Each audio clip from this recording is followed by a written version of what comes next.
Welcome back, everyone. This would be my full Miss Marvel Episode 4 video. There were a whole bunch of Easter eggs and references. We'll break it all down. If you're brand new to the channel, be sure to subscribe to get all the episodes. Because Thor Love and Thunder is also coming out, we're doing a giveaway for IMAX tickets for the movie. All you have to do to enter is be a subscriber and just leave all your favorite Easter eggs from the episode on the video. Careful for spoilers. If you have not seen the episode yet, we'll be covering everything. Just starting at the beginning of the episode, we'll work our way through shot by shot, talking about Easter eggs and WTF moments as we go along. Starting with the episode title, it was Seeing Red, which is a reference to them introducing the Red Dagger character from the comics. He is a Marvel comic book character. The big difference in this episode is they turned that into a whole organization. They said the entire organization all just call themselves the Red Daggers. In the comics, it was just one character calling himself Red Dagger. He was a vigilante from Pakistan. He didn't have any special powers, like he wasn't an Inhuman like Kamala Khan was. And he came to America living with her relatives and went to her school and became a friend of hers over time. Within the context of the episode, obviously he lives in Karachi, the town that they come from, and their order was started because they were inspired by her great-grandmother, and it sounds like they know way more about her culture and her race of the Jinn, the clandestine characters. It was another info dump kind of exposition episode where they give you a bunch more backstory. We learn a lot about the history of their group, but there's still a lot of big questions. A lot of what they're getting into here is stuff that we just saw in Doctor Strange 2 with them going across different universes, the multiverse being a really big thing, but obviously they're trying to play more into the dimensional aspect here. Like they say the clandestine are from another dimension. And if you're not a big comic book reader, Clandestine is actually an X-Men group, so the funny thing is even though we were talking about Shang-Chi connections and Easter eggs during episode 3, a lot of their group, at least in name, shares more in common with the X-Men comics. Also just saw a bunch of X-Men stuff during Doctor Strange 2. But now you can see why they released Miss Marvel as a series after they released Doctor Strange Multiverse of Madness, so that you get a bit of a tutorial in the multiverse before you get all this multiverse stuff in Miss Marvel. During this episode, like they've done a couple times previously, they play another pop song under the Marvel Studios intro. It's always a different pop song. Sometimes they just play the regular logo though. The actual opening scene was them on the plane with them heading back to Karachi in Pakistan where her grandmother had told them to come back and visit. They have this running joke with everybody clowning on her for using this giant sloth as a napping pillow. Like she calls it a napping pillow, but it's really like a giant stuffed animal. But it's sloth themed because of her Sloth Baby YouTube channel where she posts all of her Avengers videos. The joke about them calling it a flying teddy bear is also a bit of a reference to her eventually being able to use her powers to glide through the air a little bit more gracefully, because the sloth represents her, like she is the Sloth Baby. And even though she won't be able to actually fly eventually the way that like Captain Marvel or Vision can actually fly, she will be able to use her light constructs to move across the air a little bit more gracefully. Because of the way they're hyping up next week's episode is like a big flashback episode, I'm not expecting to see a ton of that in episode 5. I'm assuming a lot of the scenes of her using her powers in that way are actually from the finale. They have this whole subplot with the drama between her and her mother and her mother and her grandmother. Like they want to make it seem like she's more like her grandmother with her head in the clouds, wanting to be a superhero, believing in all this backstory with the clandestine and the Jinn. And they do explain a little bit about why the mother came to America in the drama between her and her mother. But whereas in previous episodes, it wasn't clear how much the mother knew about all this backstory and how much she was in on all this, the way that they explained it in the episode is that her mother never believed any of the backstory that her grandmother or her own mother was telling her about them being part of the clandestine race in this alternate dimension. Just thinking that it was her being crazy and everybody that lived near them when she was a little girl thinking of them as crazy, and apparently her father left their family when she was young, and it sounds like she blames a lot of that on the stories that she was telling about them being part of the clandestine race, so she wanted to get as far away from that as possible, and that's why she gets so upset when Kamala starts asking about all that stuff. So if it wasn't clear, at least up to this point, the mother doesn't seem like she knows anything about this. I think they're trying to tease all three of them reconciling by the end of the series. Like Kamala will reconcile with her mother, and her mother will reconcile with her mother too. They also remind you that everyone that's part of her family line has that same newer ability that she has too. They can make light constructs like that. Although I think that the mother and the grandmother would also have to wear the bangle in order to do that. But when you meet her grandmother, they go back to her house, you see that she has drawings all over her room, just like Kamala does. Like they want to show you that her grandmother is just like she is. The only difference is that in Kamala's room, all of her artwork is Avengers-themed artwork, and all of her grandmother's art are supposed to be drawings of her life from before the partition, which they actually feature at the end of the episode when Kamran's mother damages the bangle, and she like literally sees it in person. Like, all the drawings are supposed to be some of what she winds up seeing at the end of the episode. So don't worry, I will explain how that works too, because that's sort of like a new wrinkle in the way that we see characters time travel in the MCU. There are a couple different ways that people can time travel. We've seen a couple of them in the MCU so far. I believe what's happening at the end of the episode is supposed to be an Easter egg from the lore in real life on the Jinn characters. Like, they're supposed to be able to travel on light, and also I believe that they can time travel and they can change their appearance. So far in the MCU, the way we've seen characters been able to time travel are using quantum energy and technology like Iron Man, the Avengers, and Avengers Endgame, and He Who Remains version of Kang, the other versions of Kang the Conqueror. We've also seen characters transport just their consciousness through time, like during X-Men Days of Future Past. And then it's a bit of a workaround, but you have MCU gods like Amit during the Moon Knight series, other cosmic entities like the Living Tribunal, like the most powerful cosmic entities that can just perceive the entire timeline all at once. Those characters wouldn't actually be time traveling, they'd just be perceiving all of time simultaneously, so it's kind of like a backdoor workaround for physically time traveling. What's happening to Kamala at the end of the episode seems more like the first method, like traditional time travel, like she's actually time traveling, she's going to be learning things from the past, from a version of her grandmother in the past, and she was able to do that using the power within her in combination with the power of the bangle, unlocking that. But it was only possible because of her biology, so it's like a biological and technological combination workaround for time travel. I think that's what they're hyping up for next week's episode, at least at the beginning of the episode. It'll be something of a flashback episode where she learns from her actual grandmother and she sees all this stuff actually happen. That's why I think they wanted it to look like she was falling through a portal instead of just passing out and this is just happening in her mind. Like she actually time traveled. And obviously the big funny twist of this whole episode here with her grandmother is that the grandmother knows everything and just treats it like it's no big deal. Like, yes, we're all clandestine, we're part of this Jinn race, no big deal, just some genetics. Then a lot of this middle part of the episode is meant to just be a tour around Karachi and Pakistan, just to kind of be like a National Geographic episode inside the MCU. Like, look at what this culture is like. It's just like America. Everybody's fairly similar. Even though their actual culture is very different, everyone acts and feels very similar to people that you would run into in the United States. Like, they clown on Kamala a lot because she isn't used to being in Pakistan. She doesn't know everything about the culture. But like later she hangs out with Red Dagger's friends around the campfire, and for the most part their personality is very similar to the people that she hangs out with in the United States.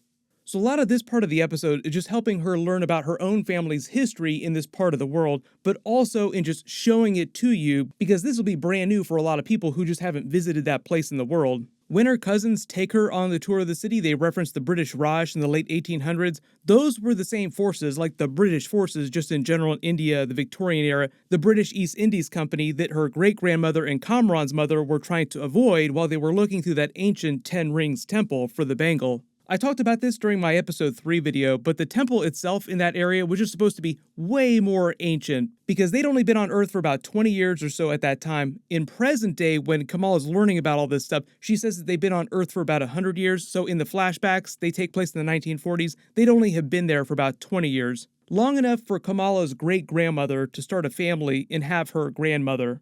You also notice Kamala is walking around in a New Jersey Avengers t-shirt. Like, she has a bunch of Avengers fan-themed t-shirts, which is mostly meant to be a joke about Wandavision because that took place in New Jersey. There were 2 Avengers living in the New Jersey area for a little while.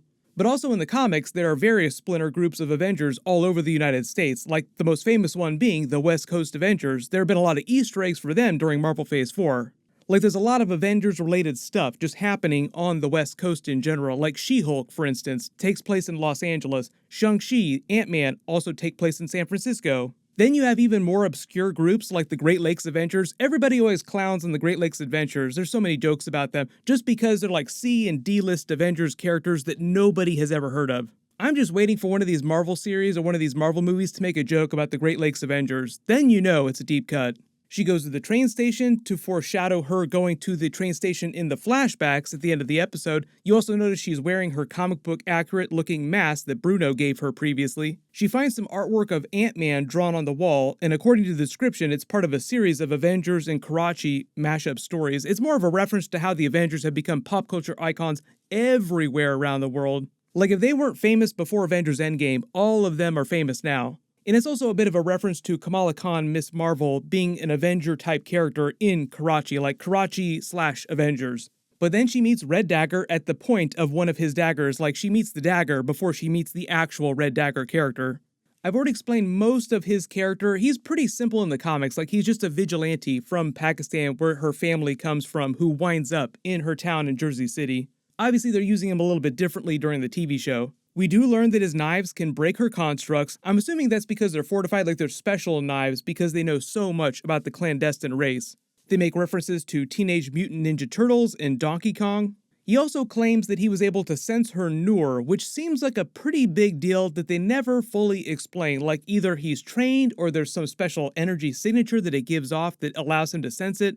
When he takes her back to their lair, he references the Terminator line, "Come with me if you want to live." And then I've already explained some of the changes that they made for their group in the comics, like they're calling all of their group Red Daggers. It looks from the age of a lot of the artifacts and the items around their room here, all the weapons, all the furniture, that the group itself was started after they met her great-grandmother and they were just inspired by her. Maybe she also had something to do with teaching them about their culture. It seems like they have more of a connection to her great-grandmother than they've told her so far. But then they roll out a whole bunch of advanced tech when they're giving her that really cool-looking PowerPoint presentation on the alternate dimension. So like they do have a lot of advanced tech here that's hidden. Their leader, Waleed, references Thor landing in the Himalayas. The joke is that that's also happened in the comics, like Thor has been to the Himalayas. The Himalayas in the MCU are also where Kamar Taj is located. During the first Doctor Strange movie, you actually see him stuck on the mountainside. He gives her this whole mystical PowerPoint tutorial on the backstory of the clandestine race and explains how its dimension exists in relation to the MCU dimension, or the main MCU dimension. And I know there's a lot of questions about whether or not this place that they're talking about, this alternate dimension, is just an alternate universe and they're just calling it an alternate dimension. But I think the way he talks about it, like this altered state of existence, it really is an alternate dimension. They also clarify how that dimension is separated from our own, and they sort of set up this whole kind of Dormammu Doctor Strange plot where they're like, if you open the barrier between dimensions, the real threat isn't just blowing up Earth, it's actually that they're going to invade Earth and completely absorb our dimension. That's basically what Dormammu was trying to do with the Dark Dimension during the first Doctor Strange movie, just absorb the main MCU dimension into his own dimension. The Red Daggers make it sound like all the clandestine race are kind of hostile, but that can't be true. Like if Aisha, her great-grandmother, was nice, that means that other members of their race are also probably very friendly. The actual inscription on the bangle, "What you seek is seeking you," is probably a reference to a couple of different things. It's probably both a metaphor and a literal thing. Like she's seeking information about her great-grandmother, and she literally time travels at the end of the episode and will probably get that information from her actual grandmother. There's all that talk about them looking for the second bangle in the flashbacks. And metaphorically, in present day, she's searching for her true purpose in life, like she wants to become a superhero, which she will eventually become by the end of the series. Then if it wasn't clear, the damage control Supermax prison that it seems like we're seeing for the first time, we actually saw in the She-Hulk trailer. It's the same prison that they're keeping the Abomination at. If you look in the background, it's just that during the She-Hulk trailer, it was during the day that we were seeing it. You can see these structures look exactly the same, so it just explains where Abomination is, where this prison is located. There are a couple prisons like this inside the MCU, like the Raft is one of them, where you send really powerful supervillain characters.